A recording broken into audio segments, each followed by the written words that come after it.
Good morning.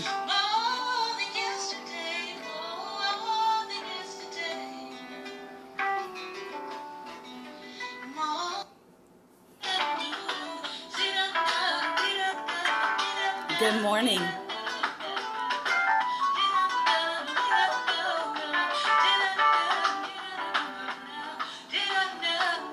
Giving you an opportunity to invite some friends. Good morning.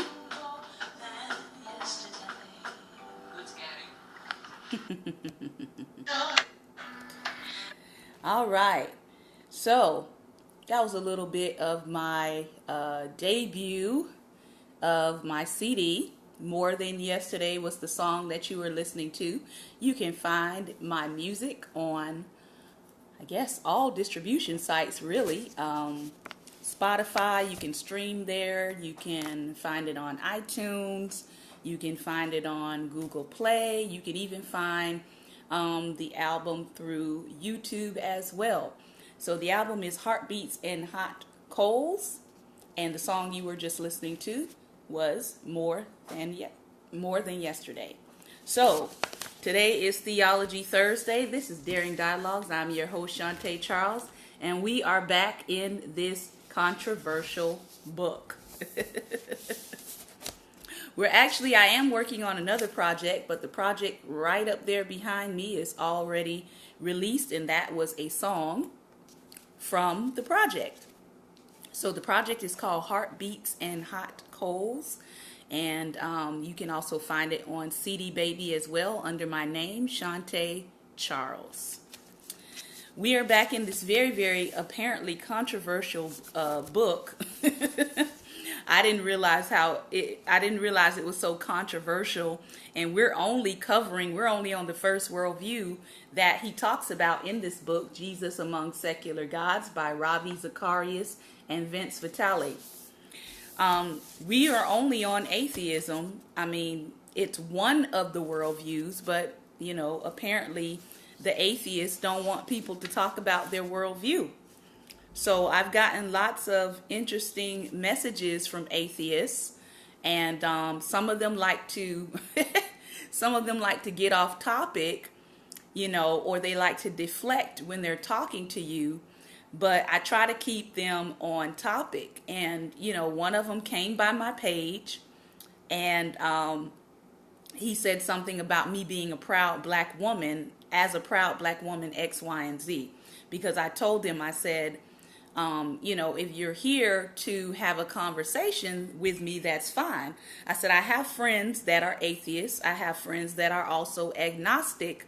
And so, I don't want you to think that as a believer, I am tackling this from a place of not being in relationship with people who share these beliefs, right? And so his thing was, well, I can't believe as a black person you're going to use the I have atheist friends in order to justify your position. And I said, well, I'm not justifying anything. I'm just stating a fact that I do have friends that don't believe what I believe. And so if you want to have a conversation around beliefs, I'm all for it. But don't come to the conversation thinking that I'm only talking about this to come against you as a person per se. I'm talking about this. We're going through these worldviews so we can get a better understanding of where people are coming from. Now, if you're coming to attack me, because I'm not going to change my beliefs, if you're coming to attack me, then I'm going to deal with you a different way. So if you have questions are fine. But if you're here to attack a person, then that's a whole other, different way that I would handle that if you are on the attack, right? So we're not here to attack anyone. We are learning and we are reading so we can get an understanding. If I can understand where you're coming from, I can better relate to you. You may not ever convert to my belief system. You may not ever convert to Christianity. Doesn't mean that I'm going to disrespect you. Doesn't mean that I'm going to treat you as less than a person or less than a human being. Does that make sense? I hope that makes sense to everybody that is listening. On the other hand, I expect the same, right? On the other hand, if I am a Christian, I don't expect you to come into my space and attack me or disrespect me or treat me as less than a human being, right? We can have a difference of opinion. We can have a difference of worldview without feeling the need that we need to harm someone else. And unfortunately, that is probably the crux of the problems of the world today. We don't simply know how to treat people as human beings, regardless of if our points of view differ.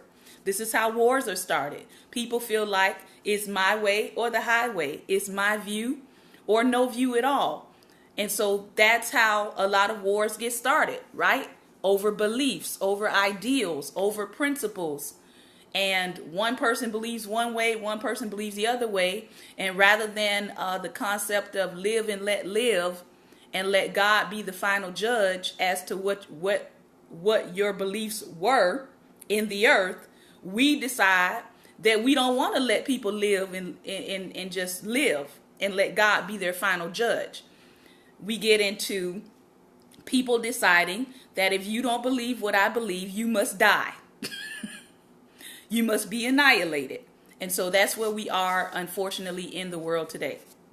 So we are picking back up with the difference in Jesus. And as we talked about last week, we were talking about Jesus and the paradigms of life and destiny that change when you have Jesus as your Savior.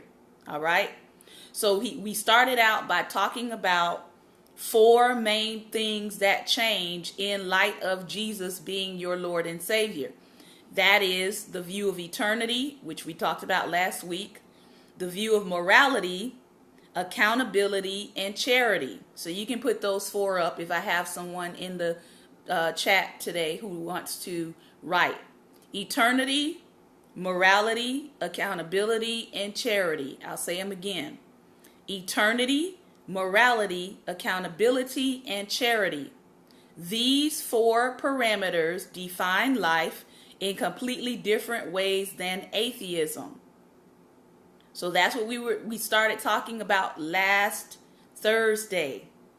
Eternity, morality, accountability, and charity. So hopefully today we're going to get through morality and accountability. And if we have time, we'll go on to charity. So I'm going to go ahead and start my clock. And then we're going to take a 60-second break at 11:30. All right. So here we go. Hope you have something to snack on, something to drink. I've got my coffee here today because it's a little cold and overcast and rainy. Thank you, Prophet Jonathan. 4 things that change with Christian belief. So here we go. The eternal quest for justice. For the Greeks, virtue was indispensable to democracy and governance. Virtue was indispensable to democracy and governance. How are you going to govern if you don't believe in virtue? Okay, let me put it this way. How are you going to govern fairly if you don't believe in virtue? Right? So America right now is getting a taste of what happens when your leadership does not believe in virtue and they try to govern.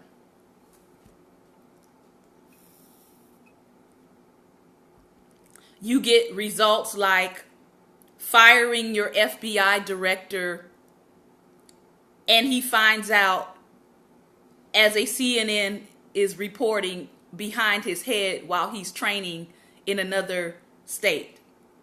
That's what you get. When you don't believe in virtue, when you believe anything goes, your ability to govern fairly is challenged. Let me keep going. But we might well ask, whose virtue and why justice? These are not self-defining terms. Content is poured into them. And whatever happened to justice? What is the difference between the teaching of Jesus and the naturalist framework on these issues?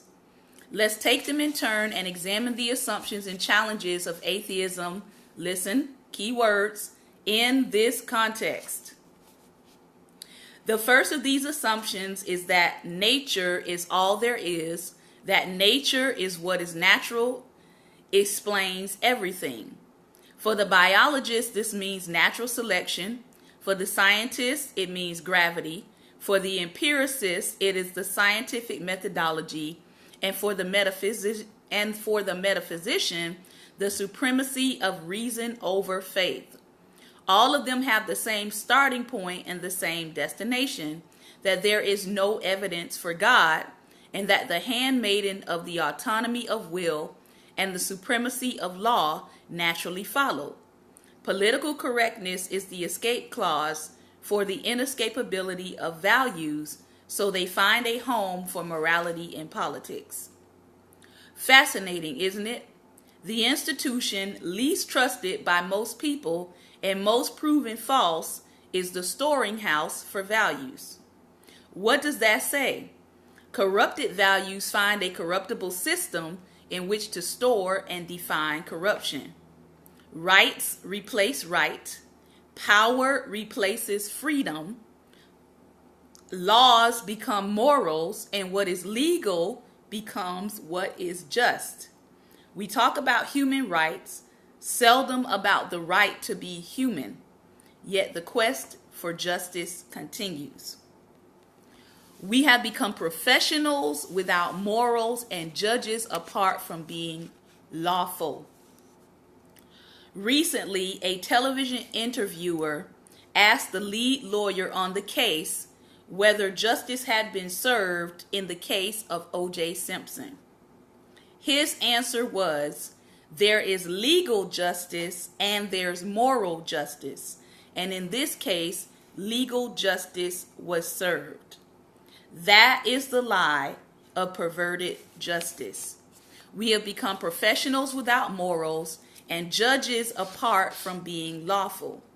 Our courtrooms have become theatrical performances where arguments risk the lives of people and countries, and reasoning has become rationalization for the most debased acts. With God denied and evil necessarily gone, justice will soon be a thing of the past, as the very generation that cries out for justice has empowered legions of thugs to behave unjustly when their own desires are jeopardized. This is a society without moral moorings. Such are the shenanigans we play in the name of reason.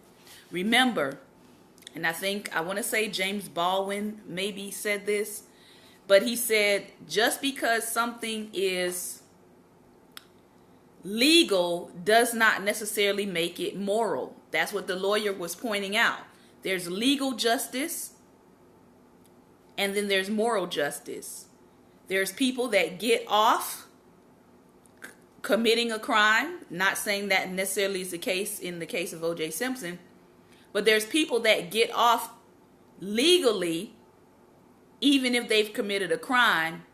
But there is a moral justice that supersedes legal justice, that even if they get off in a court of law, trust and believe God is going to deal with them under the heading of moral justice. In other words, if you believe in God, if you believe His word, nobody gets away with anything. You might escape the judgment in a court of law, right? You may live out your life thinking that you're getting away with committing a crime, but the reality is, if you believe in moral justice, nobody gets away. Where else can this thinking lead? The governing boundary is that the sciences deal only with phenomena. They deal in the real world of matter with the laws of nature. Nothing supernatural, please. So even justice, the foundation of all civilized societies, is sacrificed at the altar of self-worship. legal justice was done. The danger of that kind of thinking is that it risks destroying reason and justifying killing the innocent. And believe it or not, we have several cases of that happening in the United States now, where there's almost a justifying of killing innocent people. All right? Nazi Germany is an example of what can happen to a culture when a legal system perverts justice. Because guess what? Most of those people who were in charge of the death rolls, who were in charge of sending innocent people to death camps, most of them, when they were put on trial, said this: I was just doing my job. The law said at the time these people needed to be exterminated, so I worked for the government or I worked for the military, and I was just doing my job. They didn't really stop to say, is this morally right? It was legally right to do in Nazi Germany, but it wasn't morally right to do. So if you only look at legal justice, as the writer here points out, you're going to wind up killing innocent people, talking about, well, legally I could do it, so I guess it's okay. All right? Here is the irony. Those who declare themselves atheists lay claim to nature and deny that the miracle can ever take place because nature's laws are inviolable. But when they consider the laws of a land, they find every conceivable way in which to justify its violation. So while arguing for science, they deny the exception. When arguing for ethics, they invoke the exception. Reason? In this, they wish to play God, and once the destination is determined, the path of least resistance is chosen. So with constant manipulation, the guiding principle and constrictions of the material world are determined by empirically verifiable laws as the basis. These are not proofs of God's non-existence. These are the assumptions of a worldview that is built only with physical law and then toys around with moral law. This is the cry of a society where people are behind bars who cannot understand the justice of bringing them to a place of accountability. But even one of these claimed to love his own wife and children. For example, the O.J. Simpson defense trial lawyers evict the claims of moral law to keep people free and put their own families at risk. Genesis tells us how such killing within the family began. It all began with the conflict within a man over what belongs to God and what belongs to his own whim. Cain ran for the rest of his life. Cain ran for the rest of his life. How do these two beliefs, that nature is all there is and that science is the final authority, even if only argued from silence, disprove God? Where does that lead in the quest for justice? Time, which became the friend of naturalists in explaining origin, has now become their enemy as they look for justice. Eternity is swallowed up in an unanswerable tension between our intuition and our reasoning. The difference is even greater in what follows. So let's talk about morality. All right? So you have legal justice and you have moral justice. Let's look at morality. Whatever happened to good? In trying to explain away God and evil, the critic actually misses the larger point. The Christian worldview is much wider in its scope and more penetrating in its claims than just a definition of evil and an explanation of its origin. The removal of God may bring some temporary satisfaction to an argument. There remains, however, a counter side that is totally ignored. If evil makes belief in God indefensible, where does one find a definition for good? Is good also indefensible? This is key and critical because remember, when we talked about this before, a lot of the belief behind atheism is, why does evil exist? You know, if there was a God, he wouldn't allow all of these evil things to happen. So Ravi is asking the question, if you think that God wouldn't allow the evil to happen, right? Then who is allowing the good to happen? So you want to claim there is no God because of all the evil in the world. But on the other hand, you're not questioning how do we get all the good in the world, right? So who defines good? Who's creating the good? Is the good happening on its own? Because you're saying there's no God because of all this evil, but why can't there be a God because of all the good you see in the world? Okay. Some years ago, he says, we had a beautiful dog, a border collie that we had brought from England. We named him GK, and border collies are considered one of the brightest and most teachable of the canine species. He was really my wife's dog. She took care of him and his entire upkeep. During his last 2 or 3 years, he suffered quite a bit with various ailments. Margie was always there for him. Although he didn't quite like his visits to the vet, she took him anyway, but he never fought her on it. Gradually, his ill health got the better of him, and we knew his days were numbered. One afternoon when I returned home, I found that he could not even stand on all fours.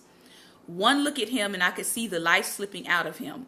I called my wife and told her that he was at his worst and she had better come home if she was to see him before he was gone. Several minutes later, I heard her car pulling into the driveway, and the sound of that engine was all too familiar to him. Then he heard the garage door open. He raised his head while lying down to see if she would come into the house. As soon as the knob turned, I watched as he struggled to rise on all 4 feet, slipping and staggering and literally stumbling over to her as she entered and collapsed at her feet. He could stand no more. The scriptures tell us that even the ox knows its owner, and the donkey its master's stall. May I ask, from where does this affection on the part of an owner to its animal and the reciprocal understanding come from? In fact, of all species, the dog is the most fascinating.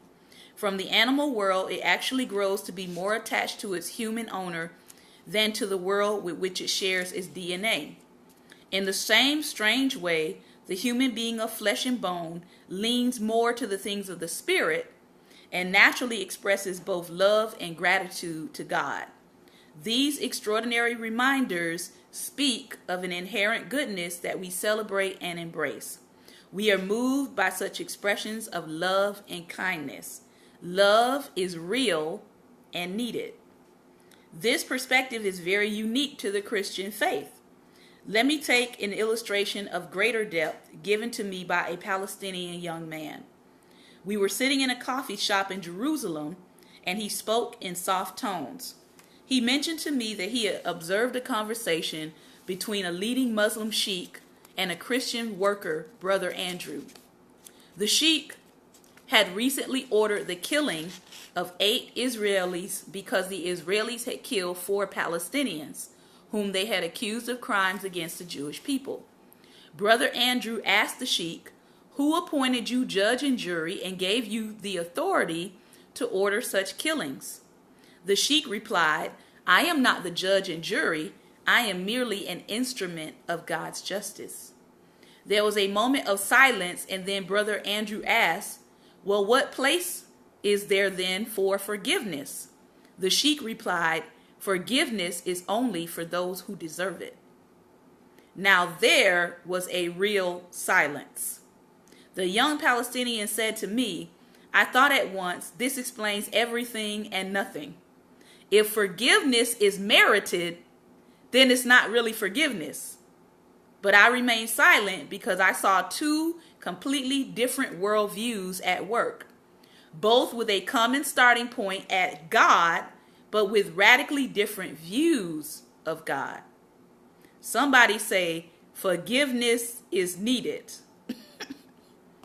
grace is needed. So what he's saying there is worldviews matter in the sense that if you live in a country, right, with a worldview that says forgiveness is deserved, who's going to determine whether or not you deserve it? Christians believe, right, that forgiveness is undeserved, or else it would not be forgiveness. And if forgiveness is undeserved, then there is a potential, or there is the belief that someone can be forgiven, and in that being forgiven, they have the opportunity to do what? To change, to remediate, to make right their wrongs. So grace is real and needed. Forgiveness is real and needed. There it is, the heart of the matter.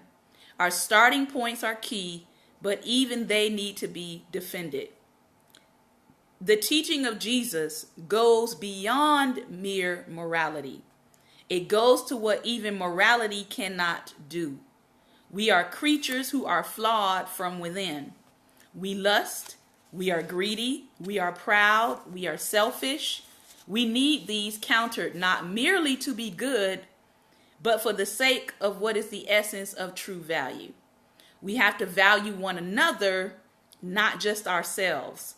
At the core of the gospel message is God so loved the world that he gave.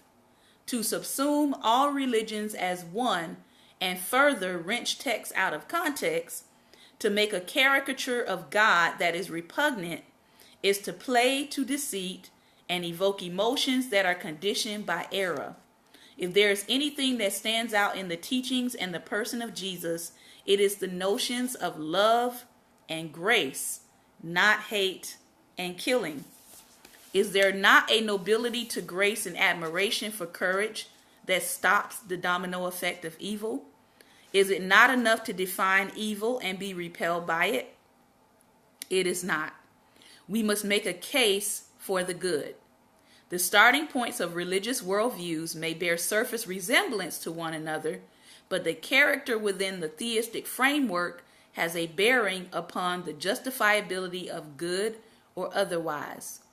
Goodness and love are equally lost as categories when a naturalist such as Dawkins dismisses expressions like good and evil and grace and love as simply dancing to our DNA. Just hours ago, I was talking to a man from a Muslim country. He was asked the difference between the Muslim God and the Christian God. He said he reflected for a moment and replied, "If you want to know what the Muslim God is like, read and observe the life of Muhammad. If you want to know what the Christian God is like, read and observe the life of Jesus. Between the two lives, you will see the character of God displayed." He said that settled it for the person who had asked the question.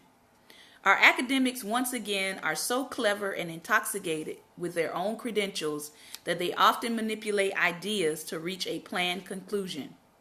The God of Christianity and the God of Islam are simply not the same. The Muslims know that, and the truly committed Christian knows that. If they were not different, why is there any need for a second religion, as Islam began after Christianity? And why was there a movement within Islam to ban Christians from using the generic word Allah for God in the Bible? Not all religious beliefs are the same. There is a difference, and that difference is justifiable based on a moral difference. But the same is true of versions of atheism with a dramatic difference.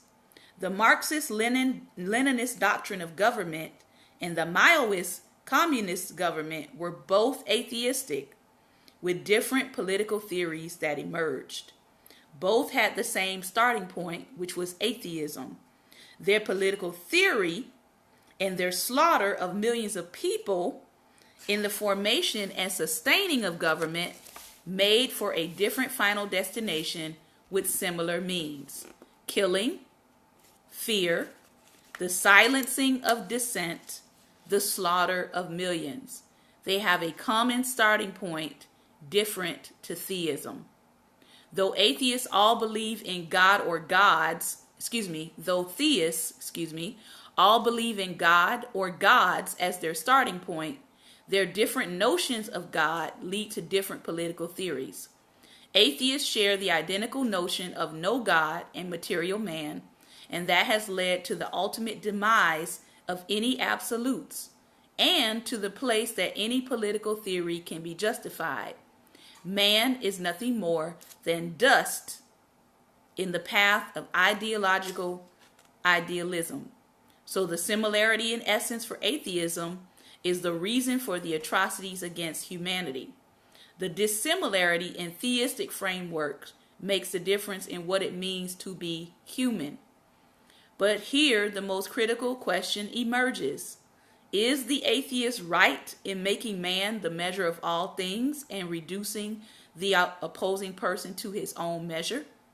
The powerful obliterate the weak because an idea becomes more important than a person.